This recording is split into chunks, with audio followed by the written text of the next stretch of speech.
Vous autres, vous ne le savez pas, là, mais c'est compliqué à enregistrer quelque chose. Je suis à mon 4e essai. Bien, écoute, vous ne le savez pas, mais je vous le partage pareil. Bienvenue en prenant votre café. On est le mardi le 18. Et aujourd'hui, je vous parle du service d'incendie de la Ville de Montréal qui, eux autres, ils travaillent. Eux autres, là, on ne peut pas leur dire qu'ils ne travaillent pas, parce qu'ils travaillent bon, efficacement. Ça, c'est une autre affaire. Qu'est-ce qu'elle a fait, Marilyn Monroe? Une demi-heure avant de chanter Happy Birthday, Mr. President. Ben, il y a des nouvelles sur Marilyn Monroe. Comment investir à la bourse? En lançant des dards, en demandant l'avis d'un singe, un enfant de 9 ans, ou en prenant une marche de façon random. Toutes ces stratégies-là sont aussi bonnes une que l'autre. Quoi d'autre? Ah, hey, écoutez, il y a un monsieur, l'équivalent du docteur Béliveau, qui est décédé. Et il y avait plusieurs bonnes idées. Et je vais vous parler de lui. Vraiment, il est décédé de façon... un accident. Mais tout un phénomène. Et finalement, on ne fait pas assez de bébés au Québec. Ben, c'est pas qu'on ne fait pas assez de bébés, on avait mis trop d'argent de côté. On passe ça.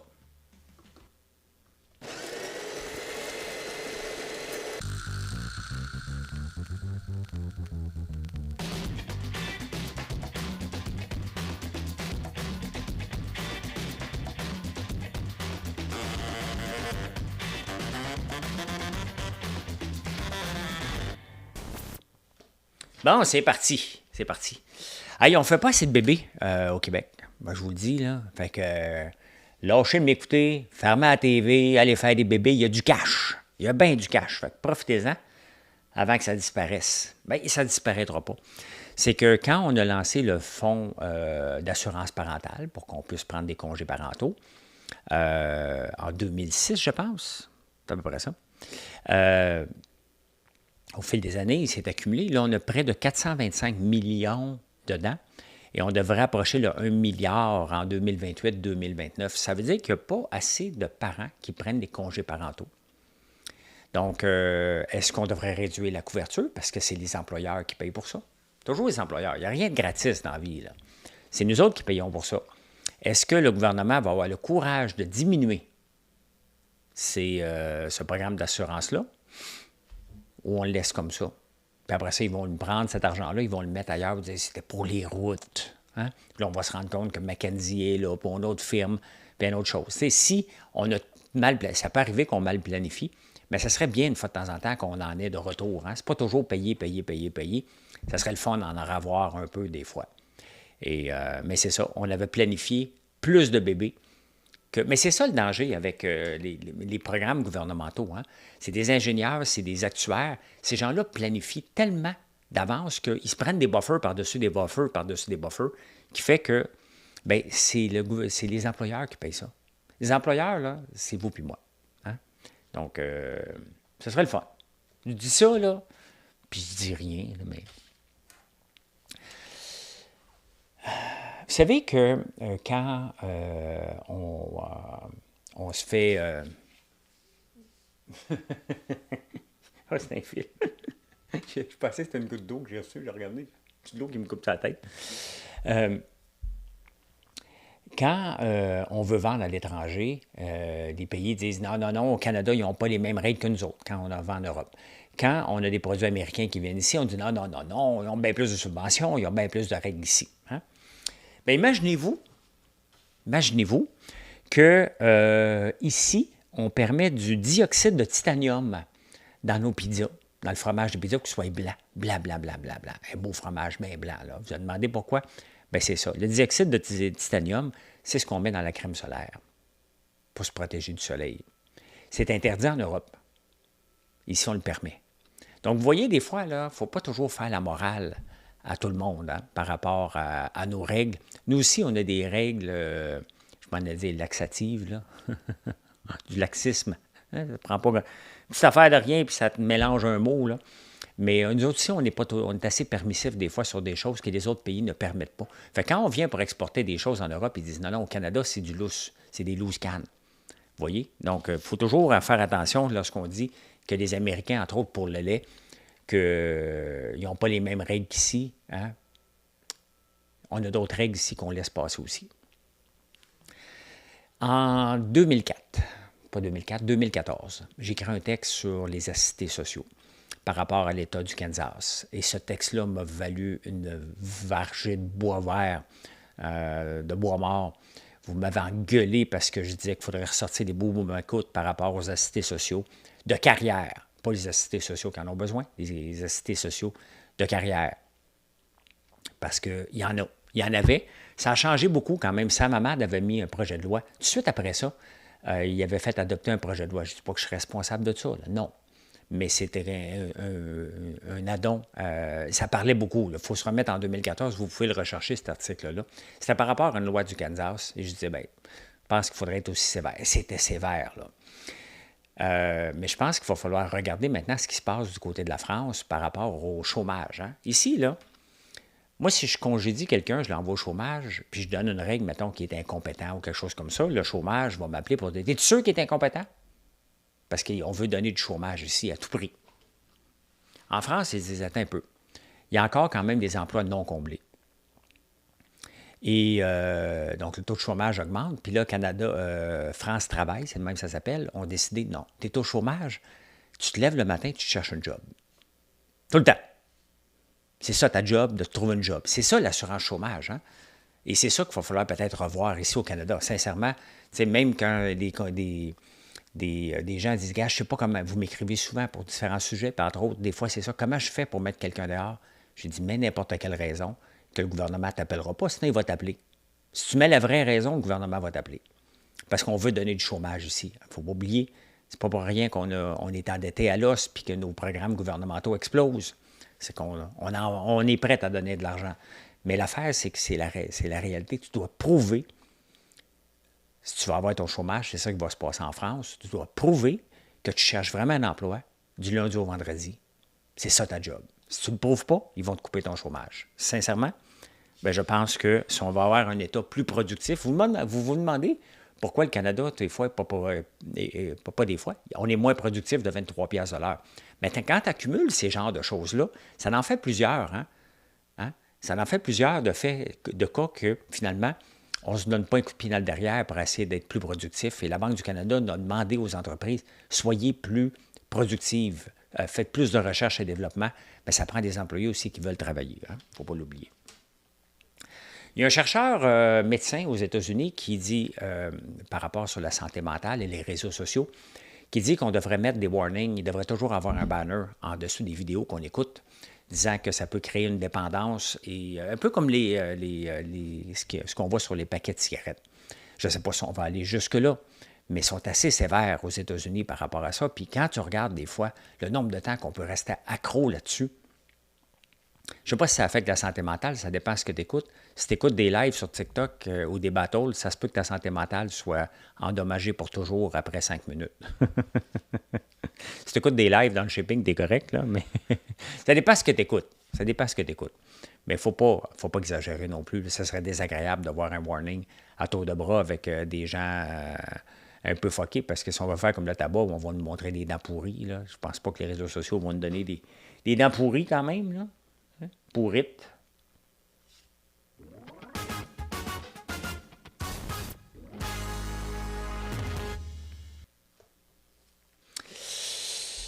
Le service d'incendie de la Ville de Montréal qu'on a vu à l'œuvre sur Pile, coudonc, eux autres, c'est-tu Dieu? Sont-tu dieux, eux autres? Hein? Sont-tu des dieux? Tu sais, dans certaines villes, il n'y a pas ça, le service d'incendie de la Ville de Montréal. Il n'y a pas le service d'incendie, ils sont tout petits, là. Est-ce que c'est des pompiers qui se promènent puis qui mettent qui donnent des amendes? Tu sais, une ville qui n'est pas gérée donne un service d'incendie qui font des lois, des nouveaux règlements, sans se soucier des commerçants. Là, les nouveaux commerçants, il faut avoir des chapiteaux anti-feu.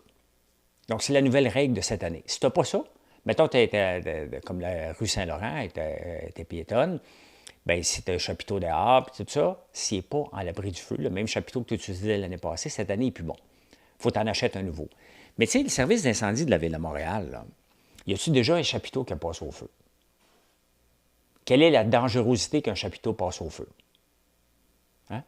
Est-ce qu'ils ne doivent pas donner un délai pour que les gens changent leur chapiteau. Ça coûte cher un chapiteau, là. On disait dans le journal, l'article que c'était 300$. Un chapiteau avec ton écriture dessus, c'est pas mal plus que 300$. Pas mal plus. Donc, comment ça se fait qu'ils se promènent en donnant l'étiquette partout à coups de 2000? Là, vous allez me dire, nul n'est censé ignorer la loi. Je comprends. Mais les lois, il y en a tellement qu'il faut donner une pause à un moment donné. Pourquoi qu'ils ne se promènent pas pour travailler avec les commerçants? Il faut dire, regarde, il y a une nouvelle loi, ça serait bien. C'est parce qu'ils ne savent pas, tout le monde. On peut donner un délai de 2-3 ans. Y a-t-il vraiment une flambée de feu dans les chapiteaux? Mais ça, c'est une ville qui n'est pas gérée. C'est une ville qui est minable. Imaginez-vous le commerçant là, qui en arrache déjà. Il met son chapiteau qu'il a mis l'année passée. Le service d'incendie arrive, il sac une amende de 2000$. Ça, là, c'est sa profitabilité de 2 ans probablement. Ça le met à terre bien raide. Mais c'est ça la ville de Montréal, de démolir. Hein? De démolir. On met des rues piétonnes, puis ah ouais, bang, bang, bang. C'est ça une ville non gérée, c'est ça une ville minable, c'est ça qui est devenu Montréal. J'adore Montréal, là. J'adore Montréal, mais c'est une ville minable. C'est ça que c'est. Hein? C'est inacceptable. C'est inacceptable. Il y a des délais dans la vie, là. Des délais dans la vie, là. Mais pour augmenter les taxes, ils niaisent pas, hein? J'ai reçu mon renouvellement de taxes, ils ont grimpé à la maison. Niaise pas, là. Tu enlèves un 2x4, ils se présentent dans ta maison. Montre-moi le 2x4. Montre-moi le 2x4, tout de suite, tout de suite. Ils prennent des photos partout. La police, hein? Il y a de la police partout, hein? Sauf dans les rues pour régler les crimes. C'est ça, la ville de Montréal. Hey, si jamais ça te tente d'avoir une Mustang Mach-E, mais que tu n'as pas les moyens, bien, va travailler à la ville de Laval ou chez Hydro-Québec. Ils en achètent, eux autres. Hydro-Québec ne veut pas dire comment il a payé. C'est quand même spécial qu'une société d'État ne veut pas dévoiler ses dépenses. C'est une société d'État. Elle dit qu'ils ont un avantage concurrentiel. Ils ne veulent pas le dire, le prix. Mais excuse, on doit le savoir. C'est pas 50 000 $ une Mach-E. Ils disent qu'ils ont payé 50 000, mais ils ne veulent pas dévoiler le prix. C'est pas mal plus dans le 150, là, pas 50 000. Et je veux bien croire que Hydro-Québec doit promouvoir l'électricité, mais est-ce qu'il se doit d'acheter des bolides de course? Parce que c'est ça. Encore là, le money is no object. C'est tout le temps des petits abus. Comme disait Paul Arcand la semaine passée, on a le droit de s'indigner. Et ça, c'est de l'indignement. Je ne sais pas si ça se dit, mais je le dis. L'IRIS a sorti une nouvelle étude comme quoi qu'il y aurait assez de construction. Quand on regarde par rapport au nombre de constructions, par rapport au nombre d'habitants, il y en a assez de construction. C'est des immigrants, bien entendu, qui sont venus changer la donne, mais la construction, il y en a de plus en plus. Ce qui est vrai. Mais est-ce que c'est normal, quand même, que dans un monde où les prix des loyers, regardez un prix des loyers passé de 1239 à 1700 en 5 ans à Montréal, le prix moyen. C'est parce qu'il en manque. Il en manque parce qu'on ne construit pas assez de loyers. Donc, si on construit pas assez si on construit des condos, mais la personne ne veut pas acheter un condo, veut acheter un loyer, il y a un déséquilibre. On n'en construit pas assez. Pourquoi? Bien, pour toutes les raisons que je vous parle régulièrement. Entre autres, les locataires qui ne payent pas, le tribunal administratif qui te prend pour un bandit, les propriétaires, le fait de répéter que les propriétaires font de la spéculation, Gabriel Nadeau-Dubois, Québec solidaire, Valérie Plante, que c'est juste de la spéculation, puis c'est une bande de crosseurs. Puis à force de répéter tout ça, fait que on y va pas faire des logements. Là, des logements. J'en fais pas. M'intéresse pas. M'intéresse pas pantoute. Donc, et pour ce faire, de justifier ces programmes sociaux, on retarde les permis. Hein? On retarde jusqu'à temps qu'on écœure le constructeur. Finalement, il dit, ben, allez voir ailleurs, là, ça fait 540 jours. Là. 540 jours qu'il y a de l'argent qui dort pour un entrepreneur, ça n'a pas de bon sens. Il s'en va ailleurs, là. 540 jours. J'ai le temps de doubler mes placements à bourse. Pas tout à fait, là, mais c'est un rendement de 10 pour 2 ans. Tu regardes ton montant que tu as accumulé, tu n'as pas le goût d'aller te faire chier à bâtir quelque chose. Là. Fait que non, on n'en fait pas assez par rapport. On ne fait pas assez de logements. On fait peut-être de la construction, mais pas de logement pour que les gens puissent louer de plus en plus. Ben écoute, on s'en va ici.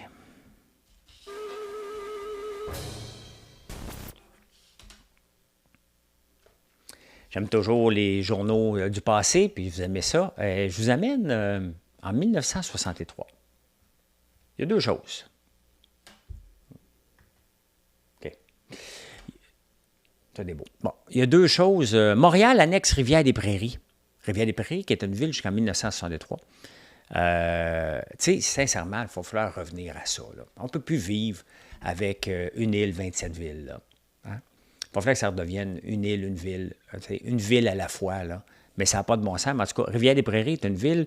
Saint-Michel aussi, on parlait d'annexer Saint-Michel. Donc, voilà. C'est un pénitencier dans la région de Laurentides. Ça doit être la Macasa qu'on parlait de ça. Mais ce que je veux vous amener ici,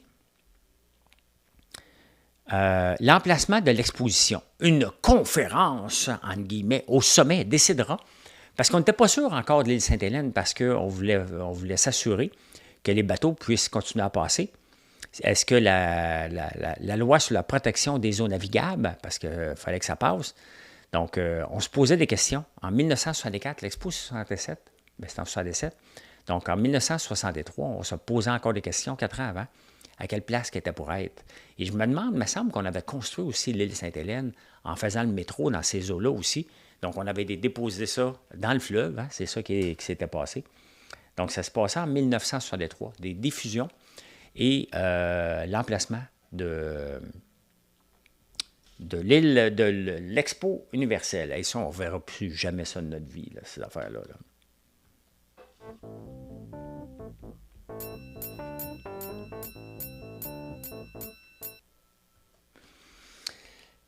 Fisker est en faillite, ou proche de la faillite. En tout cas, il travaille fort pour ne pas tomber. Mais Fisker, le propriétaire, s'appelle Fisker et il va vendre sa maison de 35 millions. C'est pas assez. Sa maison, en ce moment, son action a tellement tombé alors que ça valait quelques milliards. Fisker, à un moment donné, l'action vaut 4 cents à la bourse et sa maison de 35 millions vaut plus que la compagnie maintenant. C'est rendu ça. T'sais, on le voit, hein? On le voit, le nombre d'appelés. Le monde a pensé que c'était juste de mettre une batterie sur 4 roues, mais ils ont oublié que pour vendre des autos, ça prend un réseau. Et c'est là que ça devient presque impossible. Un peu comme Taiga. Faut que tu bâtisses un réseau. Donc, bâtir le modèle, ça a l'air d'être pas si pire. Avoir toutes les approbations de chacun des pays, ça a l'air d'être pas si pire, encore là. Mais de bâtir le réseau et de convaincre un client que tu vas être encore là dans 10 ans, c'est ça le challenge. C'est ça le challenge. Ça prend des poches profondes. Et c'est là que des grands, comme lorsque Warren Buffett investit dans BYD, dans BYD, il avait mis un placement de 250 millions qui vaut aujourd'hui quelques milliards, 2,8 milliards. Il a commencé à en vendre, Warren Buffett, on ne sait pas pourquoi, qui a commencé à vendre du BYD. C'est Charlie Munger qui avait acheté ça. Peut-être que lui, ça ne faisait pas son affaire, ce genre de placement-là. Puis il avait dit oui à Charlie. Il reste que c'est très rentable, mais il en a vendu un peu, 6,8 % de son placement dans les dernières semaines. Donc, il en a vendu en novembre, il vient d'en vendre encore. On ne connaît pas les raisons pourquoi Berkshire commence à vendre du BYD. Est-ce que c'est de profiter d'une montée spectaculaire? Est-ce qu'il croit que le fait qu'ils ne viendront pas aux États-Unis, ça ne l'intéresse plus? On ne le sait pas. On va sûrement le savoir l'année prochaine lors de la rencontre d'Omaha, mais on ne sait pas pourquoi il ne vend pas. Pourtant, BYD va très, très bien. Mais tu sais, quand tu fais un placement de 250 millions qui est rendu à 2,8 milliards, ça se peut que tu veux prendre une coupe de profit. Ça n'en prend mener des prises de profit. C'est pas son style, mais quand même. Hein? On va aller voir Adidas.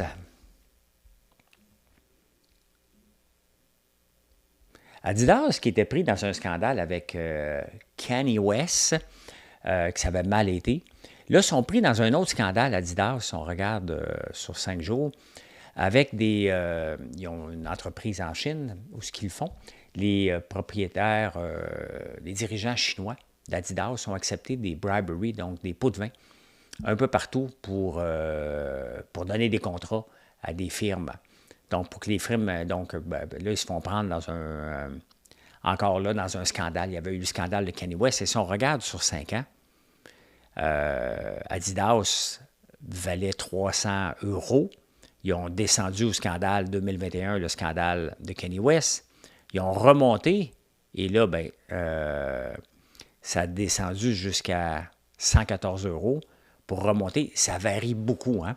Beaucoup de dentiers parce qu'il y a des scandales par-dessus scandales. Là, il y a une débarque de 6 5 donc 19 sur 5 ans. Donc, un placement que tu aurais fait dans Adidas. Et c'est pour ça que je vous parle d'Adidas avant d'aller parler de style d'investissement. C'est que de déterminer la bonne compagnie qui va nous amener plus loin, des spécialistes réussissent à le faire de peine et de misère. J'en ai des spécialistes qui travaillent sur mes placements. Je le garde parce que je les aime bien. Je le garde parce que c'est un buffer entre moi et mes investissements. Est-ce qu'ils font des rendements spectaculaires? Non, ils font des bons rendements, mais pas spectaculaires. Mais ils ont fait une analyse. Tu sais, il y a des gens qui ont vraiment pris un jeu d'or, ils ont lancé des dards sur des actions, un grand tableau d'actions, puis ils ont choisi où est-ce que les dards ont tombé pour faire un portefeuille. Et ce portefeuille-là était aussi bon qu'un portefeuille de grands managers. Ils ont aussi demandé à des enfants de choisir des actions de compagnie. Ça a donné à peu près le même rendement que des spécialistes. Ils ont demandé à un singe aussi de pointer du doigt à peu près n'importe où. Ça a donné la même affaire. Ils ont demandé à des gens, va donc prendre une marche random. Ça a donné la même affaire. C'est exactement ça. C'est de déterminer le bon titre. C'est énormément de travail, énormément de recherche. Et la plupart du temps, c'est de la pure chance. Parce que, quand même que tu es un spécialiste, mettons que vous êtes un spécialiste de François Lambert. Vous me suivez ma compagnie depuis le début. Vous avez une tendance de peut-être où je m'en vais. Mais vous ne savez pas tout où je m'en vais. Donc, ça se peut que je ne vous ai pas tout dit, puis ça se peut que je m'en vais dans la bonne direction, ça se peut que j'ai un coup d'âne parce que je le sais ce qui s'en vient. Et c'est là que c'est difficile pour les investisseurs externes de comprendre dans la tête d'un entrepreneur où ça va. Et c'est pour ça que, regardez, dans l'or, Barrick Gold est l'exemple parfait. Barrick Gold, attendez un peu, je vais vous le montrer, je vais vous amener. L'or va bien. Barrick Gold, regardez ce qu'ils font depuis 5 ans. Absolument rien. Moi, j'ai investi à 27, ça en vaut 16. Si j'avais investi le même argent dans un fonds, basé sur l'or, probablement que mon placement, il vaudrait 52, 55. Il faudrait que je leur sorte le ETF, là, moi le faire pour demain. Mais j'avais pas pensé, j'avais lu, puis je me disais, l'or va monter, donc comment? Je vais aller choisir une des grandes banques canadiennes, un des grands Canadiens, qui sont dans le cuivre aussi, mais la compagnie n'est pas capable de faire exploser l'action. Ils ne sont pas capables d'en profiter. Donc, j'ai misé sur le mauvais cheval. Je n'ai pas vendu. Est-ce que je vais récupérer mon argent? Je ne le sais pas. Mais pour le moment, je n'ai pas misé sur le bon. Et c'est pour ça que maintenant, de plus en plus de gens se tournent vers les fonds indiciels. Pourquoi?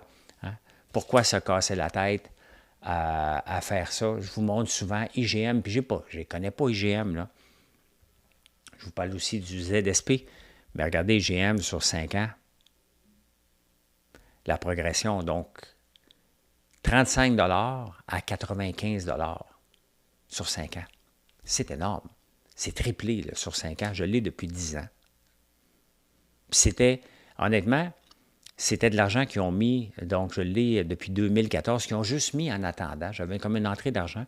Ils ont dit, on va le mettre là, puis ils l'ont comme oublié, mon équipe de placement. C'est un good miss parce que c'est ça. Regardez, j'ai payé à peu près 15$, ça en vaut 95$. Donc, en regardant ça, ben moi, ça ne m'intéresse plus maintenant les titres boursiers en tant que tels. Ce qui m'intéresse, c'est des fonds indiciels et c'est ça qui devrait vous intéresser aussi parce que vous n'êtes pas capable de battre le marché, il faut s'en rendre compte. J'ai fait du day trading pendant des années. Ça a super bien été, puis ça a super mal été. C'est comme ça. Mais il fallait que je travaille fort pour dénicher la perle que je vais garder pendant quelques minutes. Maintenant, je veux garder mes titres à long terme, qui fassent des bébés. Je suis encore jeune. Je veux en profiter de cet argent-là éventuellement. Mais je suis encore jeune, donc il faut qu'ils fassent des bébés, ces enfants, cet argent-là. En faisant quoi? En les laissant travailler, en ne regardant pas quand ça va être bon ou mauvais, quand ça va descendre, tu ne prends pas des décisions. Sinon, quand on prend des décisions émotives, bon, mettons si le S&P 500 tombait, bien, ça va prendre 5 ans, il va avoir repris ses gains plus 15%. Donc, il n'y a pas de scandale, il n'y a pas de trouble à attendre qu'une action puisse tomber Elle va revenir tout simplement si c'est un indice.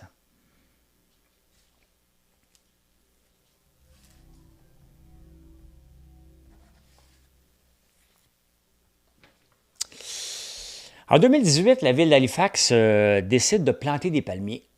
Mais ils sont tous morts. Là. On en avait planté 11.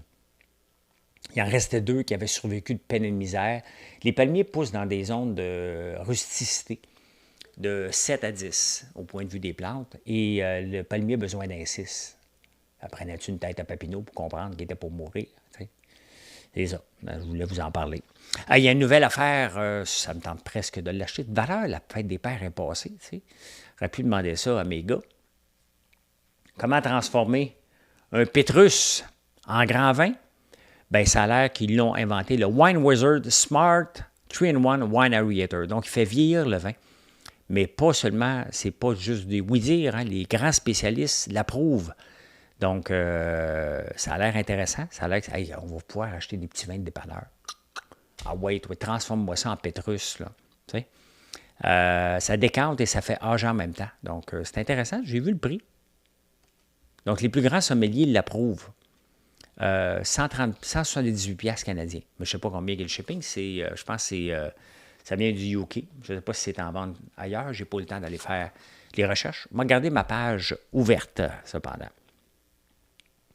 Vieillir en santé. Mike Mosley, l'équivalent du docteur Béliveau au UK, est décédé d'un accident de bateau. Ils n'ont pas encore la cause de la mort, mais bon, il est en bateau, ils ont vu il y a des roches pas loin, il est tombé peut-être du bateau, mais on ne sait pas.